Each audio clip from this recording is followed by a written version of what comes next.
let me welcome our next guest, Tony Gosling, investigative reporter out of Bristol. Thanks so much for being with us. Well, Tony, looking at the dynamics of all of this, I mean, anyone looking at it, any type of strategic perspective or military strategy, will look at this situation and understand that Iran is not Libya. Iran is not like so many other countries that the United States have taken on in the region and beyond. And the pictures that the videos that have been coming in that we have seen today, this is not a nation that is in fear now. This is a nation that is extremely angry and a nation that actually definitely wants to do something targeting the United States because of these assassinations and the way that it was done and on foreign territory. Tell me about that side of things. That is there some type of formula perhaps the United States or Donald Trump is using and thinking that it can be A, B, C, or D, any nation, all these nations, you're going to have the same reaction? Do they not look and understand the revolutionary nature of the Islamic Republic of Iran? Well, look, I think when it comes to talking about formulas, there is no real formula to this because the United States military is very much in the pocket, actually, of, well, two very important lobbies. One is the Israel lobby and the other is the military-industrial complex. These are the people that make money from war. Because I think both you and I and most of your listeners, Marzieh, will be thinking, nobody wants war. Well, I'm afraid that's just simply not true. Some people do want war. And this, of course, is one of the probably greatest provocations in history in order to try and start a war. Although, of course, President Trump said on Friday evening, he said, I don't want to do that. I'm trying to stop a war. Well, of course, the opposite is the case. This is the sort of action which is likely to start a war.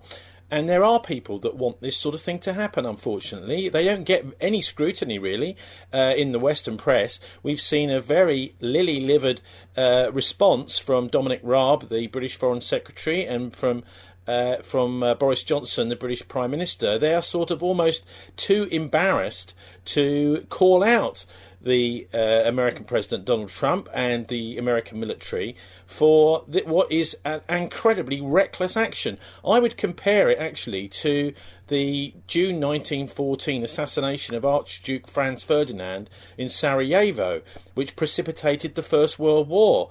It's that level of provocation and that level of a dangerous act which they've taken. The only way they can get away with this kind of really unhinged, maniacal action, and of course against all international law, is they are the lawless ones. Let's be absolutely clear about that. The only way they can get away with it is with a compliant and pliable Western media that doesn't ask the difficult questions, the awkward questions about what are the implications of this action. And the implications are pretty horrific. And all you need to do really is to look at Donald Trump's pronouncements to pick holes in every single thing he says. In fact, almost everything he's been saying is the opposite of the truth, Marzieh. Unbelievable. He says, for example, that Qasem Soleimani was caught in the act and terminated. Well, correct, he was terminated, but he wasn't caught in the act of anything. He was actually, just like millions of us do,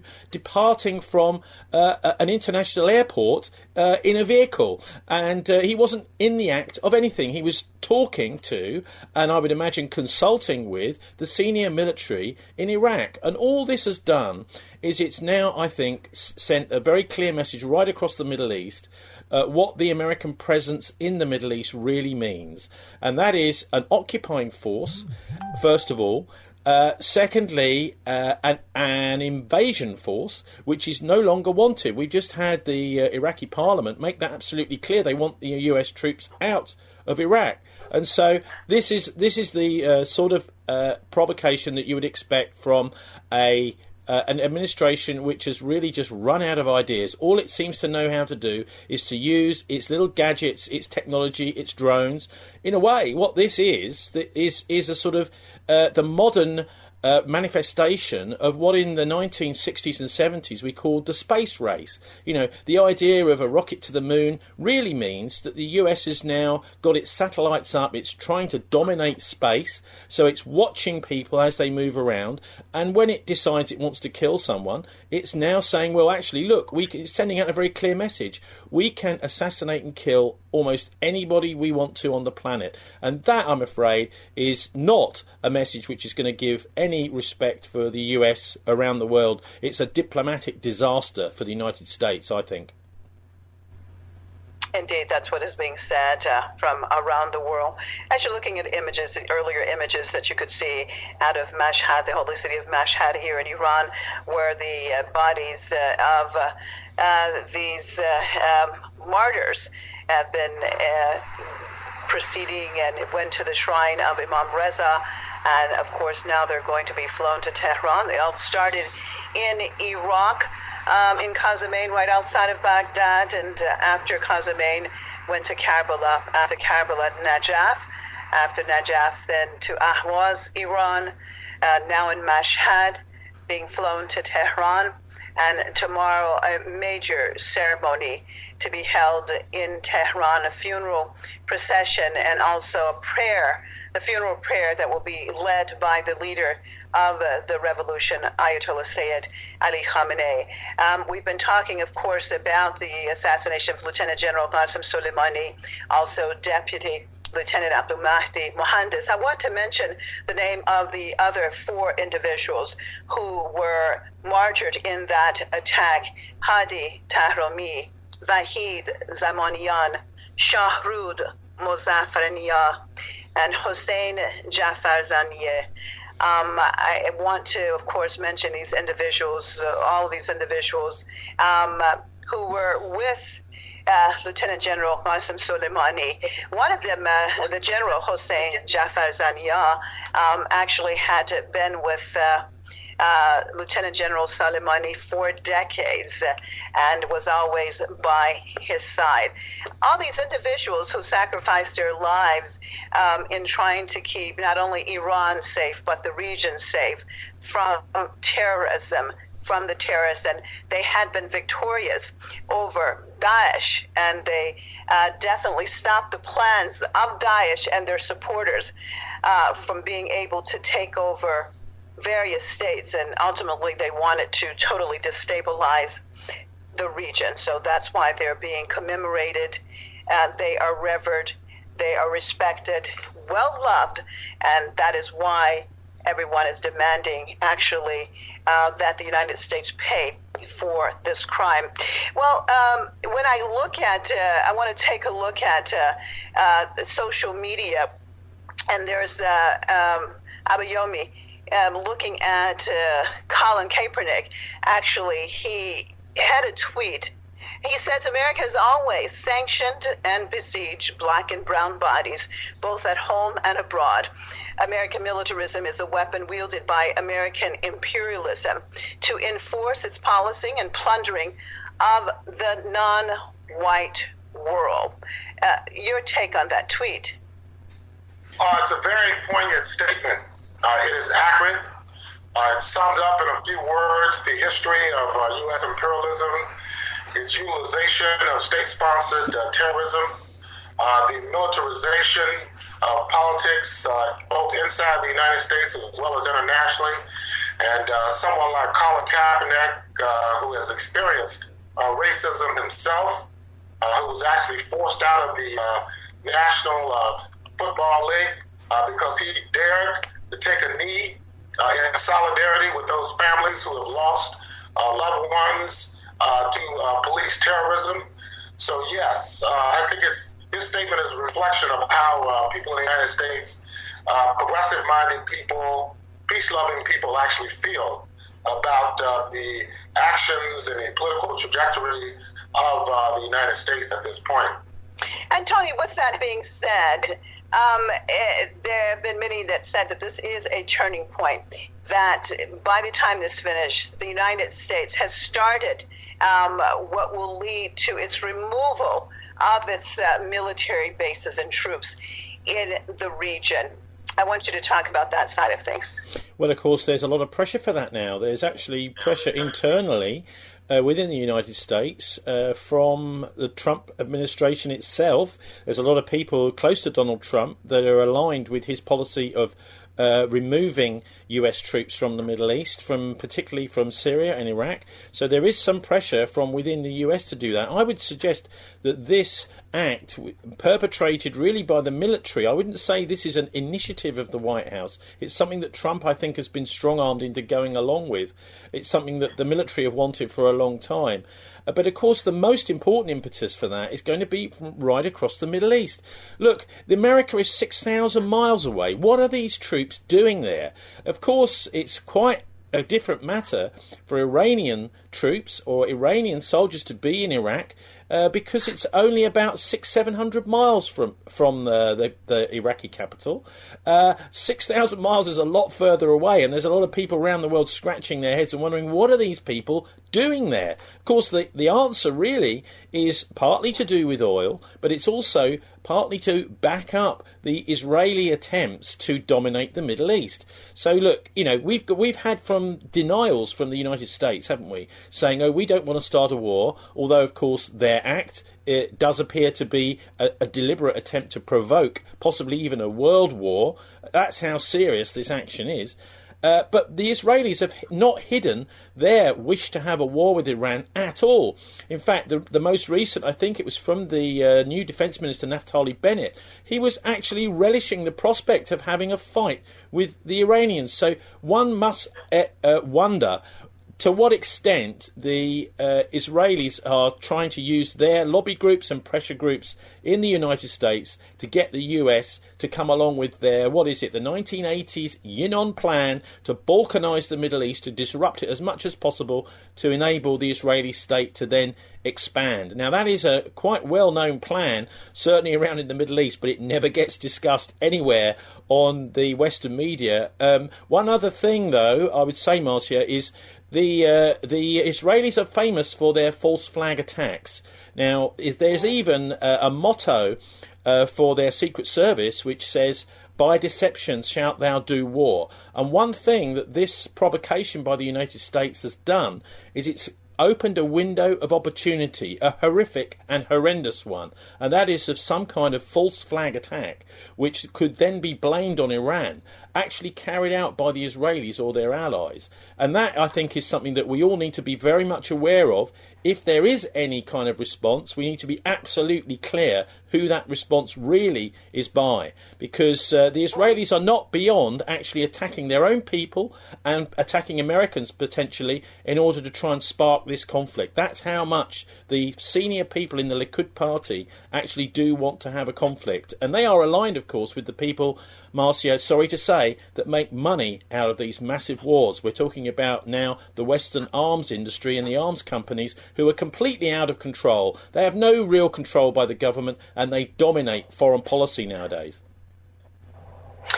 And of course, you mentioned, Tony, about the Israelis, and Major General Mohsen Rezaei, in a speech tonight in Tehran at a ceremony that was commemorating these martyrs, actually said that if Iran is attacked or certain other places attacked, then Haifa will be attacked. The military sites in Haifa would be attacked.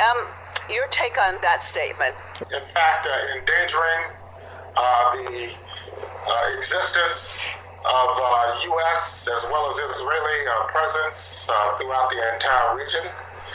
And the United States is in close collaboration with the State of Israel on all of these military maneuvers and military actions that are taking place in the region. There, of course, is the subsidizing of the State of Israel, of its business community, by the taxpayers of the United States to the tune of billions upon billions of dollars every year. The transfer of weapons technology intelligence technology between the United States and the State of Israel is well known. So yes, it's no secret that the State of Israel views the Islamic Republic of Iran as their principal adversary in West Asia. And as a result of this, the U.S. itself also views Iran and its influence in the region as a source for the continued occupation of the region. But I don't think these occupations have achieved anything except bringing about more death, destruction, and displacement. Right now, internationally, as a direct result of U.S. imperialist wars, there are anywhere between 60 and 75 million people displaced in the world today.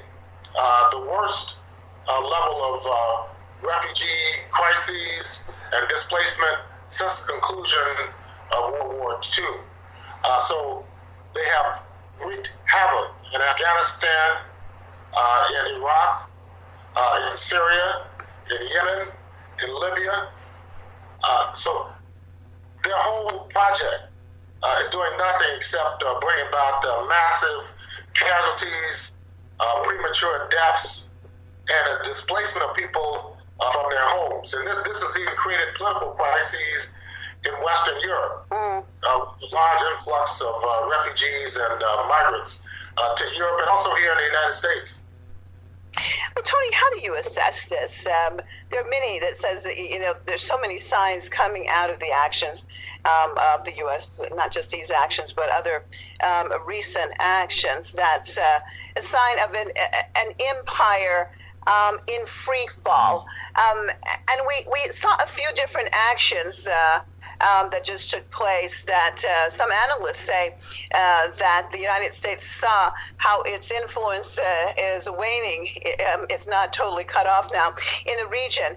We've seen recently, we saw the maritime maneuvers with China and Russia, and Iran. I mean, obviously, very strong allies that if we look at it like that with Iran and actually doing maneuvers together. We've seen Iraq and China signing various economic deals to help rebuild that country. We've seen closer ties between Moscow and Tehran and the cooperation, of course, in Syria. Your take on that side of things, Tony? Well, I think the United States has proved it's got military power. But by using that military power in this totally unlawful, illegal fashion, it's losing influence every day. So people are respecting what the United States says less and less. They're trusting the US less and less. I mean, let's be honest, they have been really since the 1960s and 1970s. As the US has become this empire that's trying to expand. And we're now getting to the proportions that we had from Nazi Germany.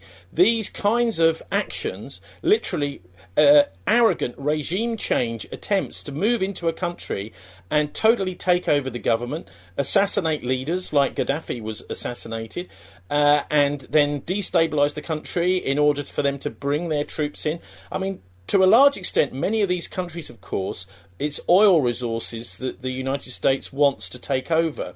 And this shows you, really, that it's a military objective at the end of the day, because oil is one of those resources that countries and empires, more specifically, need in order to fight major wars. And so it seems that the wish to have an enormous war in the future sometime seems to be driving this obsession with taking over these oil-rich countries. But what really shocks me, Marzieh, today, hearing about the Americans targeting apparently 52 different sites in Iran, including cultural sites. Now, read my lips, this is including things like historic sites, UNESCO sites, museums, this kind of thing. This kind of targeting is a sort of thing. Do you remember we saw ISIS doing this? We saw Daesh attacking these sorts of sites. This is just how low that the United States strategy has now gone. They have no actual credibility. Tony, let me just jump in. Is it symbolic of just how low the strategy has gone, or is it a continuation? Because you said we saw this with ISIS, and we know some unbelievable historic sites that were destroyed in Syria and in Iraq. of course, who is ISIS? I mean, if we go back to what Donald Trump said himself, he said that ISIS was an entity that Barack Obama and Hillary Clinton created. I certainly think that there's a lot of evidence for that. The Turks, for example, when they were a bit more friendly with the Americans in NATO, were allowing troops to come in, mercenaries effectively from the Turkish border down into Syria, etc. And money was then going in the opposite direction. Oil money was going.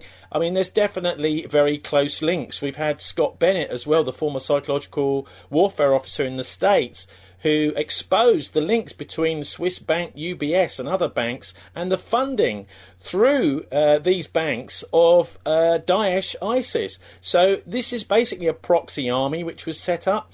I think it's pretty clear, everyone can see, rather like Al-Qaeda, which was started under Operation Cyclone back in the 1980s in Afghanistan, then went on to, the Americans went on to use these mercenaries in Bosnia and in the Yugoslav wars, and these mercenaries have then been used and paid to get involved in all sorts of Middle East conflicts, particularly Al-Qaeda, and then in Libya, and then ISIS in Iraq and Syria. So there's definitely a connection here. And this is one of the reasons, I think, that maybe Qasem Soleimani was so hated by the US military. It's that he was one of the key people who put an end, along with Vladimir Putin and his air power, to the ISIS operation. Of course, Donald Trump likes to claim credit for that, but it's another one of those empty statements that the Americans are making on this front. But I come back to the cultural sites. This really does show that the Americans have got really no credibility left. If they're attacking sites like this, what they're doing is they're trying to wipe out world history and world culture, and obviously nobody in the world is going to allow that sort of attack to go unpunished in terms of credibility. Anybody that's trying to wipe out history and our culture, of course, is an enemy of humanity, and that's where the United States Pentagon, Washington, and the think tanks around that, the neocons, these expansionists, that's where they are now. They're a threat and an enemy of the culture and the history of humanity. And they better get on the right side of history, I think, pretty quick. Otherwise, what we're going to see is these people being accused, quite rightly, of being the enemy of humanity, Marzieh. Enemy of humanity, Tony, interesting title, and many would agree. And we look at the situation, Abayomi, and of course, I've been reporting a while and remembering the type of images that we saw coming out of Syria when Daesh was there and attacking almost at will. We saw, of course, the beheadings. We were getting films in that basically was just too hard to even watch. We saw crucifixions. We saw bodies being burned alive. We saw the unbelievably old cultural sites. We saw churches being destroyed, being blown up. And of course, some of the shrines, Islamic shrines, some of them lesser known, had been destroyed. And some of the major ones, of course, people like Lieutenant General Soleimani and others went there to protect these historical sites from being destroyed.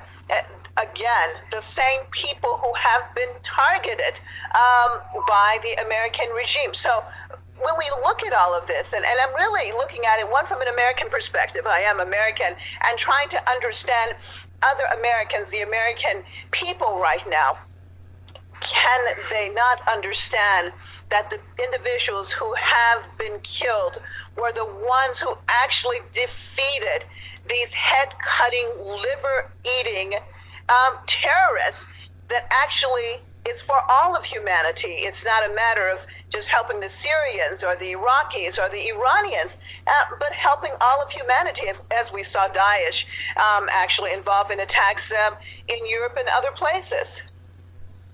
Yes, this is a very important point because of the distortions of the United States and other Western corporate as well as governmental media sources. They do not tell people the accurate information about what's going on.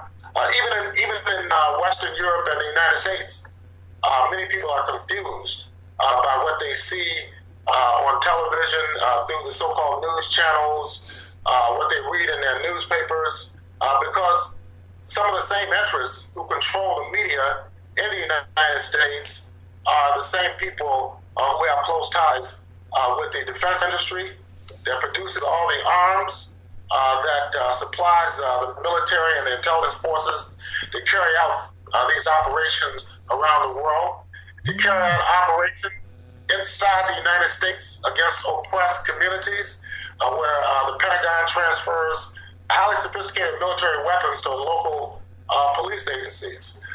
So in terms of them attacking cultural sites, this is a part of the history of imperialism. It reminds me of Dr. Franz Fanon, who published The Wretched of the Earth in the early 1960s. In that book, there's a whole chapter on the question of national culture. His theory was that the struggle against colonialism and imperialism is also a struggle for the reclamation of the oppressed people's national culture. And the national culture of oppressed people is still under attack. And we've seen that in so many of the wars of occupation and genocide that the U.S. has waged just over the last 3 decades, where they've bombed historical sites, where they've disrespected religious sites. So this is a part of the whole pattern aimed at the dehumanization, the demoralization of people who are being targeted for occupation and for colonization. So the struggle for the preservance and also for the reclaiming of national cultures is part and parcel of the whole struggle against war and the struggle against imperialism. Well, while listening to you, actually, it made me think, I'm sending this over to Tony, it made me think, actually, about what the Israeli regime has done, speaking of cultural sites and basically trying to wipe out various sites. And, of course, we've seen many places that have been destroyed. And of course, it's totally occupied. It almost seems that there is such a similar technique that has been used by the Israeli regime. And we're talking about Israeli interest in all of this. And, of course, when we talk about targeted assassinations, we know that the Israeli regime actually has a lot of experience in that. I'm wondering if there has been not only coordination, of course, between the Israelis and the White House, but actually telling them how to do it and exactly what needs to be done. Well, look, what do you think, Tony? Well, we can talk about Israel as a regime right now because there is no stable government in Israel. There's no properly elected government. What you've got basically is a bunch of hawks all trying to vie to be the Prime Minister. There's going to be another election. It's the third one this year because the system has broken down there. There is no proper democracy functioning in Israel anymore. And that's an important word to use, regime, because this is the word that the Western media always uses to describe a nation that they don't like, that they are trying to soften up for regime change. And what with the Israelis, they really do have an incredible amount of chutzpah, of cheek, because they are a nuclear power. It's believed that they have something like 200 nuclear weapons. Their nuclear program started in the 1960s. By the 1980s, they're an incredible nuclear arsenal. And there they are actually talking up the idea of having a Middle Eastern war. Now, that is seriously a problem, and the United Nations Security Council should literally be sitting there debating what to do about Israel and its nuclear capability, undeclared, by the way, because if the Israelis did declare their nuclear capability, it would mean that the United States would not be allowed to supply them with any money, which they do, of course, every year to the tune of many tens of billions of dollars. because of the laws in the United States mean that you cannot send money to these undeclared nuclear states, and Israel is one of them. So there's a deep hypocrisy at the heart of the Israeli nuclear weapons program and the nuclear weapons capability. So these are the people we need to be concerned about. And of course, it is only normal and natural for the Iranians to be considering the possibility that they may need to become a nuclear weapons state too. Look what's happened with North Korea. The North Koreans have faced down Donald Trump and effectively won, because they're saying you're not going to attack North Korea because we have nuclear weapons too. So of course there is thinking within Iran which is saying, well, we need to restore the balance of power in the Middle East, because there is this complete lack of information in the West and a lack of acknowledgement. It's really a case of denial, psychological denial, by the Western supporters of Israel and by the Israeli state about even having this capability. So with that sort of ability, the nuclear weapons ability, the Israelis have literally got to be a very democratic, a very sensible and a very measured state. But of course they're not. And that's, I think, one of the most concerning aspects to all of this is the irresponsible attitude, the far right, the racist attitude, the racist laws that there are now against Muslims and against Palestinians in Israel through the Nation State Act, which was implemented just the year before last. It doesn't give rights to other citizens. I mean, we're seeing a similar kind of thing beginning to take shape in India under Modi with his Hindu nationalism. But within Israel, I think we need to be absolutely clear that this state has to be questioned all the time by the UN, particularly the fact that they just simply seem to totally ignore UN resolutions about all the land grabs that have been going on over the last 30 or 40 years of the Palestinian territories. And also, just to finally say something about the targeting of Qasem Soleimani is an unbelievable thing. Let's just think for a moment, what would be an equivalent person within the United States military for the Iranians to assassinate? And what would be the consequences if, say, the chairman of the Joint Chiefs of Staff, General Mark Milley, who, by the way, was only in November in Iraq itself, what if he was to have been assassinated by the Iranians? What kind of reaction could we expect from the Americans in that case? Of course, it would be absolutely furious and an incredibly angry reaction, and we would probably be at war by now if something like that had happened. So we just need to understand that there is no real responsible attitude either from the Israelis talking up war or the United States using their satellite technology and their drone technology literally to try and start a war. And I think that all of the emphasis now is really on the Iranian government, the Iranian cabinet, and those that run the country to come up with some kind of measured response which does not simply respond to this incredible provocation in the way that the Israelis and the Americans seem to want, which is with an enormous kind of military response which would give an excuse for the warmongers. Abayomi, we have breaking news there at the bottom of your screen, if you can see it. I'm not sure. It says the Iraqi top cleric Sadr calls for canceling U.S. security deal and closure of the U.S. Embassy. And, of course, earlier today, we saw the Iraqi parliamentarians voted for a resolution that foreign troops have to leave Iraq, specifically talking about the Americans. Now, They've passed this resolution. We have calls to close the embassy. Now what?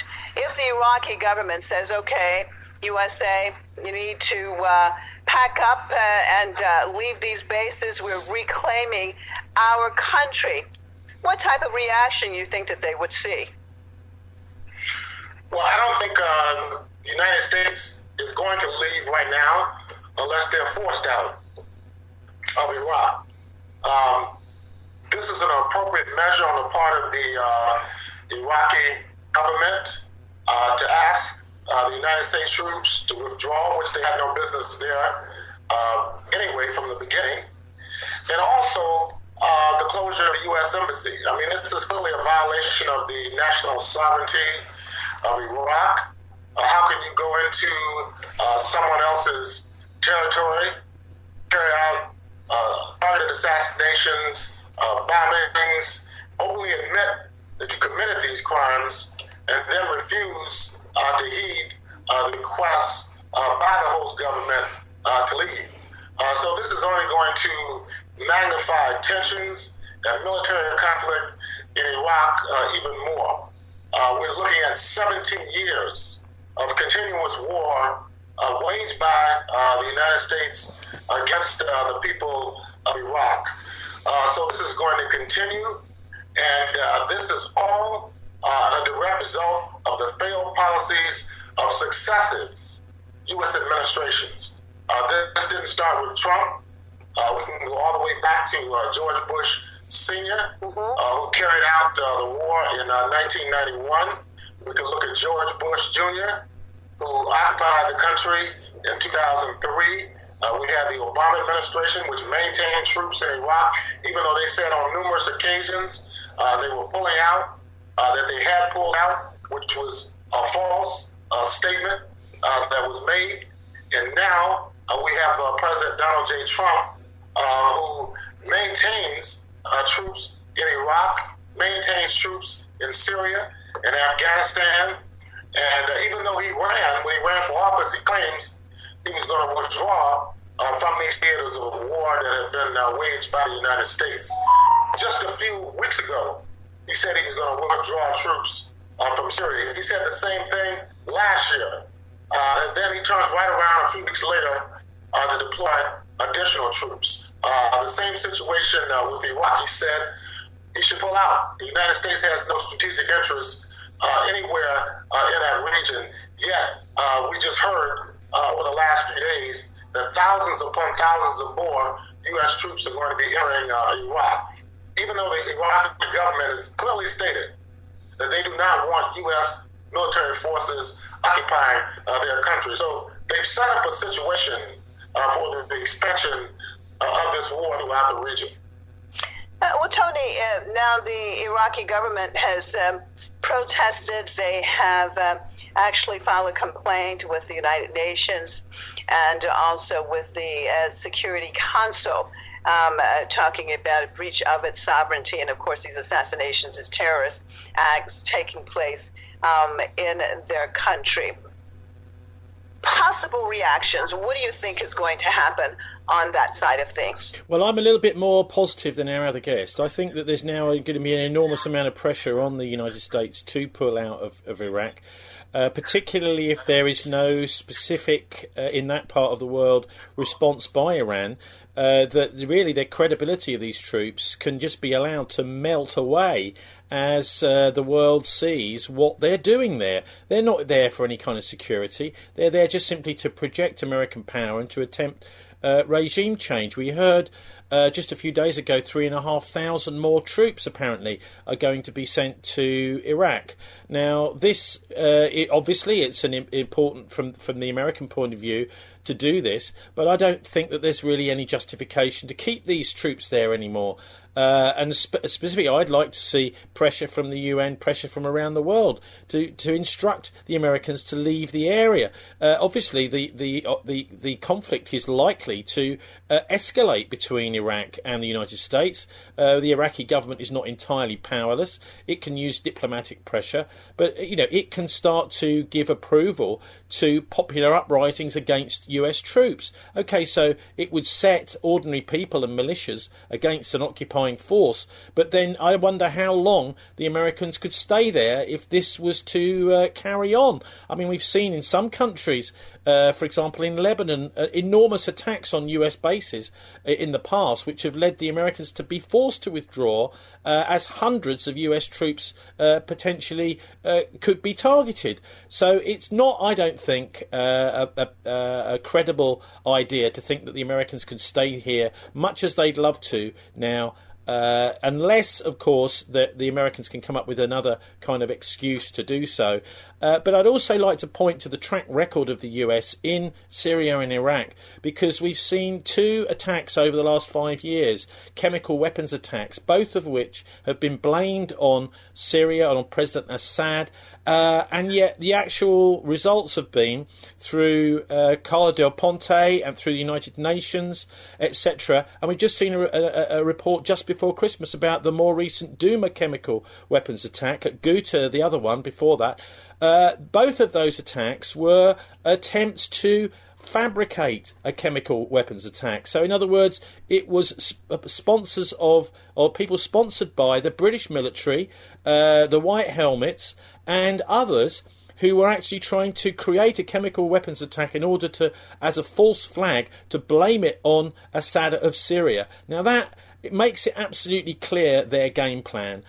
So that what they were prepared to do is to kill tens or even hundreds of innocent people in order to try to blame whichever country they want, and then use their spearhead for war, which is the mainstream media. That's what the mainstream press has become, as we remember the whole weapons of mass destruction nonsense which was peddled before the invasion of Iraq, to use the mass media in order to try and smear and blame a country, whether it's Syria, Assad, whether it's Iraq or whoever it is, and to provide a very brief casus belli to actually act and to attack, as the Americans, of course, did under Trump, send a load of cruise missiles into Syria, even though it's now proven that Assad and the Syrians had nothing to do with that attack. So I think we need to be extremely vigilant, keep our finger on the record button if anything happens, and make sure that we record every single thing that comes out of our media, because it's quite feasible that something like this may be tried again,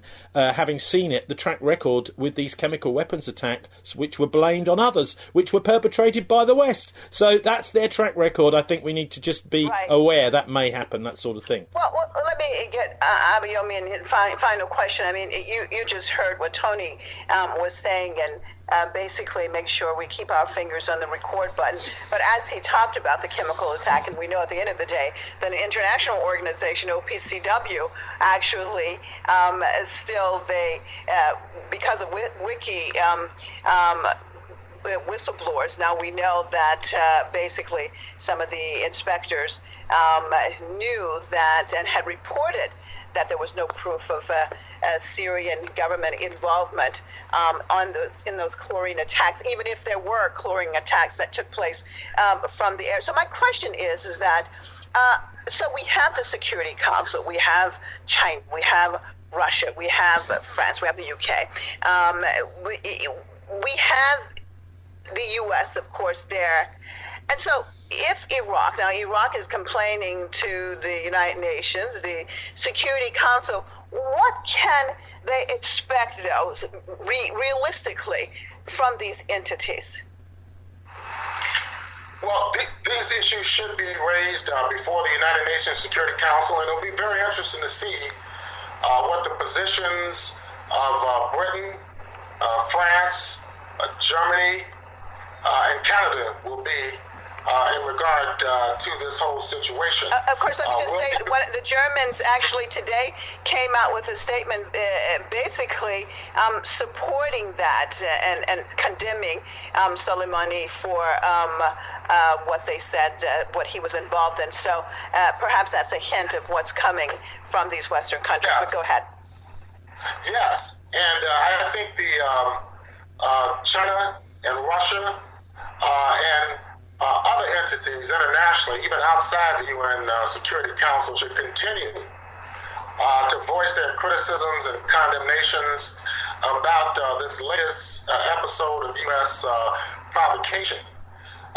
We know they have a history of staging these type of false flag operations, and the Organization for the Prohibition of Chemical Weapons investigated what supposedly happened in Syria as early as 2013. Obama was trying to utilize an alleged chemical weapons attack to engage, along with Britain, in a massive airstrikes against Damascus. And there was international outrage against it. They could not get the endorsement of the British Parliament at that time. Today, with Prime Minister Boris Yeltsin having been re-elected, or having been elected to head the British government. What is his position going to be if they are requested to engage in some type of joint military operation with the Pentagon against Iran? So yes, we should definitely monitor these efforts on the part of the United States. We know it's a huge fabrication and falsehood that Mike Pompeo is articulating in the Western media right now, that they somehow prevented these killings of U.S. citizens. There's no evidence of that whatsoever. And the media has an obligation to expose those falsehoods. Well, I'd like to thank both of you for being with me. Abayomi Azikiwe, editor, Pan-African Newswire out of Detroit, and Tony Gosling, investigative journalist out of Bristol. And of course, viewers, we're going to be continuing with our coverage of, what now are the processions leading up to the funeral that is going to take place on Tuesday. Before we go, once again, I'd like to read the names of the martyrs. Of course, we know Lieutenant General Qasem Soleimani, Deputy Lieutenant Abdul Mahdi Mohandas. 4 other individuals were also martyred: Hadi Tahromi, Vahid Zamanian, Shahrud Muzaffarnia, Hossein Jafarzania. These are the names of the 6 martyrs who were killed in a U.S. terrorist attack on their vehicle on Friday in Baghdad. We thank you all for staying with us right here at PressTV. And of course, we're going to continue with our coverage, but right now we're going to actually again show the very powerful speech by the Secretary General of Hezbollah, Sayyid Hassan Nasrallah, regarding these assassinations and what's to come. Thank you so much for staying with us right here at PressTV. I'm Marzieh Hashemi. I'll see you tomorrow. Thank you very much. In the name of God, the Almighty, the most merciful. Thank God, the blessed, and may peace be upon our great prophet, Abul Qasem Muhammad, and his family, his pure family, and his friends and companions, and all the prophets and the good, beneficent all over the world. May peace be upon you all. God Almighty says in his great book, the Quran, the Holy Quran, do not consider those who were killed in the name of God Almighty as dead, but they are well alive. They are with their God Almighty. They are happy with God, what God has given them, and they are aspiring to what they see, and they have no fear in their hearts, and they have no sadness and sorrow in their hearts. They have full faith in God's promise, and that He will not let them alone.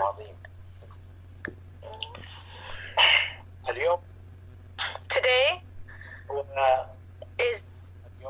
we are holding this ceremony in order to honor a great leader, an Islamic leader, a great historic leader who is Qasem Soleimani, leader of Al-Quds brigades in the Islamic Revolutionary Guards Corps, and he is a friend and also a dear friend, Abu Mahdi al-Muhandis, who is the deputy of the Hashd al-Shabi, the popular forces in Iraq, and all their companions of the martyrs, the Iranian and Iraqi martyrs who were with them and were martyred in the latest crime that took place. Of course, today,